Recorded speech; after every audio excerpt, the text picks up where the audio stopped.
जय शिवराय मित्रांनो, राज्याचं हिवाळी अधिवेशन नुकतंच पार पडलेलं आहे आणि याच हिवाळी अधिवेशनामध्ये राज्य शासनाच्या माध्यमातून 55,000 कोटी रुपयाच्या पुरवणी मागण्या मंजूर करण्यात आलेल्या आहेत। मित्रांनो, या मंजूर करण्यात आलेल्या पुरवणी मागण्यामध्ये सहकारी आणि वस्त्रोद्योग विभागाच्या देखील 1176 कोटी रुपयाच्या पुरवणी मागण्या मंजूर करण्यात आलेल्या आहेत आणि आज 28 डिसेंबर 2023 रोजी सहकार व वस्त्रोद्योग विभागाच्या माध्यमातून या मंजूर करण्यात आलेल्या 1176 कोटी रुपयाच्या पुरवणी मागण्याच्या खर्चाचे पूरक विवरणपत्र सादर करण्यात आलेले आहे, ज्याच्यामध्ये शेतकऱ्यांची कर्जमाफी, शेतकऱ्यांना अल्पदरात पीक कर्ज उपलब्ध करून देण्यासाठीच्या सवलती, याचप्रमाणे कांदा अनुदान अशा विविध बाबीसाठी या खर्चाची तरतूद करण्यात आलेली आहे।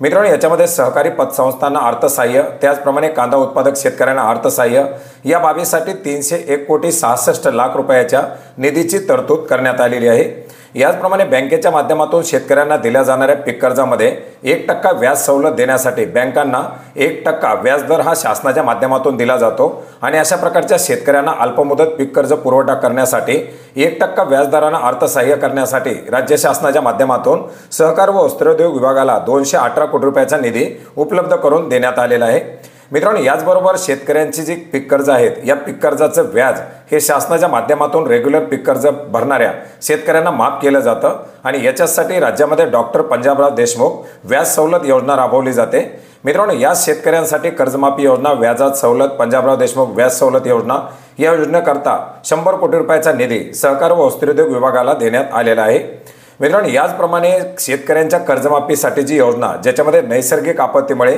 बाधित झालेल्या शेतकऱ्यांची जी कर्जमाफी देण्यात आलेली आहे, ज्याच्यामध्ये 2019 मध्ये सातारा, सांगली, कोल्हापूर या भागातील शेतकऱ्यांची कर्जमाफी करण्यात आलेली होती आणि अशा प्रकारच्या कर्जमाफीमध्ये पात्र झालेल्या शेतकऱ्यांच्या कर्जमाफीसाठी आवश्यक असलेला 3,79,00,000 रुपयाचा निधी देखील या पुरवणी मागणीद्वारे मंजूर करण्यात आलेला आहे।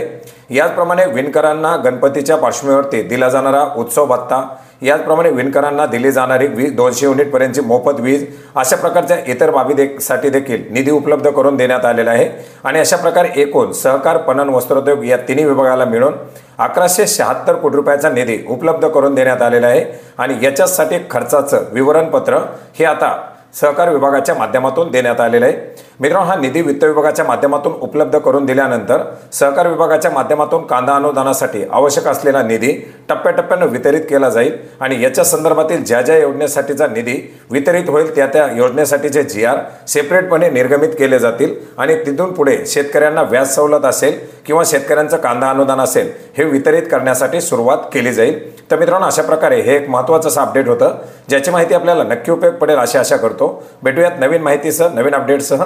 धन्यवाद।